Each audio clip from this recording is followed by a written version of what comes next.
किसके लिए आते हैं भगवान? जब जब इस धराधाम पर अधर्म बढ़ता है, तब तब भगवान धर्म की स्थापना करने के लिए आते हैं। धर्म का प्रचार रख रखाव किन से होता है? गौ ब्राह्मण हिताय च। वेद से, पुराणों से, संतों से, महात्माओं से, ब्राह्मणों से, भक्तों से, गौ माता से धर्म की प्रचार प्रसार होता है, धर्म की रक्षा होती है। बड़े शांति से सुनिएगा, ईमानदारी से बताइए, आपके घर में पुराण सुरक्षित हैं? किसको कहेंगे पुराण की रक्षा? जहां पुराण का स्वाध्याय हो, पाठ हो। सिर्फ आरती वर्ष से नहीं काम चलेगा।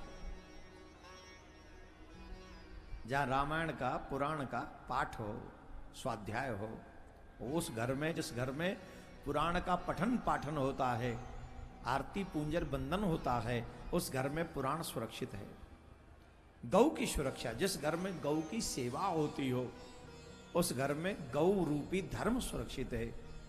जिस घर में साधु संत ब्राह्मणों की आओ भगत होती हो, उनका सत्कार होता हो, उनसे ज्ञान प्राप्त करने की लालसा जिनके मन में रहती हो, वहां पर ये संत रूपी, ब्राह्मण रूपी धर्म, ज्ञान रूपी धर्म सुरक्षित है।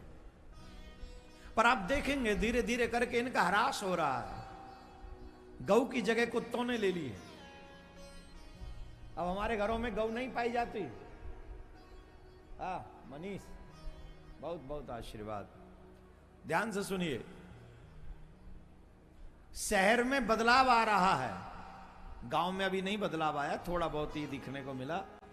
गांव में अभी भी गौ पाली जा रही है, और शहरों में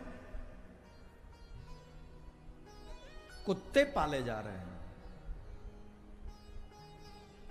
शहर में बड़े बड़े मेट्रो सिटियों में चले जाओ, कुत्ते पाले जा रहे हैं। और शास्त्र ऐसा कहते हैं, जिस घर में कुत्ते की सेवा होती है, कुत्ते का आना जाना होता है, उस घर के देवी देवताओं की तो बात छोड़ दीजिए, पितृ भी उस घर की पूजा पाठ स्वीकार नहीं करते, अन्न भी स्वीकार नहीं करते।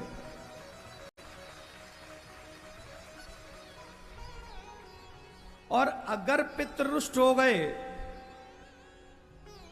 अगर पितृरुष्ट हो गए, तो कोई देवता तुम्हें पितरों के कोप से बचा नहीं सकता।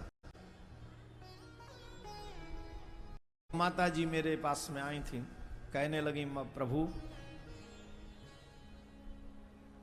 जवान मौतें हमारे घर में हो रही हैं। दोनों भाई चले गए, पति और देवर। ससुर जी भी जल्दी आयु में चले गए थे। फलाने ये 3-3, 4-4 जवान मौतें हो रही हैं, हम क्या करें? हमने बिना सोचे समझे उनको कह दिया कि माता राम, किसी अच्छे से विद्वान को दिखा लीजिए, तुम्हारे घर में पितृदोष होगा। पितृदोष, जब पितृरुष्ट हो जाते हैं तो जवान मौतों का घर में होना प्रारंभ हो जाता है, और घर में वंश नहीं चलता। और पितृरुष्ट कब होते हैं? जब संतान शराबी हो जाए, जुआरी हो जाए, व्यभिचारी हो जाए, धर्म के विरुद्ध हो जाए, धर्म की निंदा करने वाली हो जाए, कुत्ते पालने वाली हो जाए, रात भर मूवी सूवियों में लगी रहे, आलसी बना रहे, 12 बजे तक बिस्तर ही न छोड़े, स्नान ही न करे, याद ही न करे, घर में ठाकुर जी की आरती ही न हो। इन सब अशुभ कार्यों से हमारे पितृ रुष्ट होते हैं। भाई देखो, एक बात बताओ, आपका बेटा अच्छी जगह बैठा हो तो आपको अच्छा लगेगा कि बुरा? जल्दी बोलो। सपोज आपका बेटा बड़े बड़े लोगों के साथ बैठता है जो बड़े अच्छे हैं, अच्छा लगेगा? आप दिन क्या करोगे? बोलो। और बेटा जवान हो जाए, थप्पड़ मारने जो योग्य ना रहे, तो फिर क्या करोगे? छोड़ दोगे। यही होगा ना? तो हमारे पितृ तो हमें छोड़ेंगे नहीं जल्दी से, क्योंकि वो तो स्ट्रांग है। वो तो जीवन भर तुम्हें सेकते रहेंगे, ऐसी ऐसी मार लगाएंगे जो उनकी चोट कभी नहीं जाएगी जीवन में से। इसलिए अनजाने में भी ऐसा कार्य नहीं करना चाहिए जिससे हमारे पितृ रुष्ट हो जाए। और कुत्ता घर में पालने का मतलब ही है पितरों को रुष्ट करना। न ठाकुर जी उस घर की पूजा स्वीकार करते हैं, न पितृ ही उस घर की पूजा स्वीकार करते हैं। बस मन है कि कहता है मैंने विदेशी कुत्ता पाला हुआ है। अरे तेरे बाप ने तो देसी पैदा किया था, तू कुत्ता भी विदेशी ले आया, गजब हो गया भैया। पापा ने देसी बच्चा पैदा किया था, फॉरेनर्स नहीं पैदा किया था, और ये देसी होते हुए विदेशी कुत्ते पाल रहा है। वो छोटे छोटे वाइट वाइट से पूसी पूसी, क्या बोलते उसको, बोलते उसको हुसी हुसी, कुछ ऐसा बोलते, पता नहीं, मुझे नहीं पता, कभी कभी बच्चों के मुंह से सुनने को मिलता है। चूल्हे में दादा मुंह कालंदन आते, मुंह थोड़ी लेके आना। पर कहने का अभिप्राय यह है, शास्त्र विरुद्ध आचरण हमको नहीं करना चाहिए। भगवान कहते हैं जब जब पृथ्वी पर अधर्म बढ़ता है तब तब मैं धर्म की स्थापना करने के लिए आता हूं।